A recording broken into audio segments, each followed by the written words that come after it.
As part of the I-10 Connect project, some of the large overhead signboards by the Spaghetti Bowl received a pretty nifty upgrade. But they're not just another pretty sign. Here to tell us how their functionality can help reduce crashes, TXDOT's Jennifer Wright. Hi, Jennifer. Hi, Mark.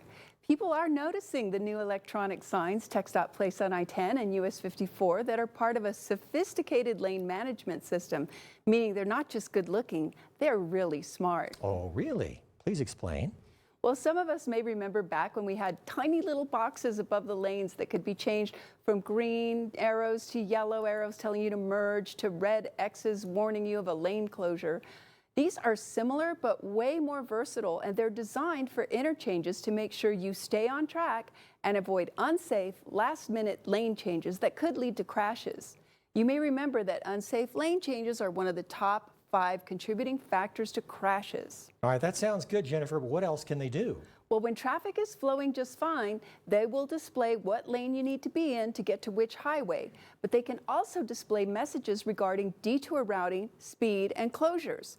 Based on real-time traffic information, incident and congestion data can be used to control lane usage ahead of lane closures to reduce the potential for rear-end and secondary crashes. Well, that sounds even better. So how many have been deployed and where else can we expect to see them in the future?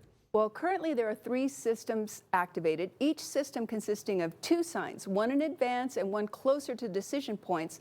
They're on I-10 and US 54 around the Spaghetti Bowl where 4 highways connect. But the goal is to install them at major interchanges in the future, such as where Loop 375 and I-10 meet out east. All right, that sounds like a good deal. Let's talk now about next week's closures. Well, the big news on the west side continues to be the overnight full closures and lane closures for the I-10 Widening West project. Last week, crews used overnight full closures of I-10 to stripe and place barrier on the inside shoulder line and daytime closures on I-10 West to continue paving the outside shoulders to accept traffic. Overnight closures will resume Tuesday, July 5th along eastbound Tuesday and Wednesday, and westbound I-10 Wednesday and Thursday as crews continue temporary striping and placing concrete safety barriers for long-term lane shifts. Daytime lane closures will switch again from the westbound lanes to the eastbound lanes as crews remove old asphalt. Year-long closures will begin July 6th and 7th on North and South Desert Boulevards so crews can begin constructing temporary on-ramps. On the east side, the Loop 375 widening project will close the northbound main lanes at Zaragoza Tuesday through Thursday nights and the frontage road from Alameda to North Loop, so follow the detours in place.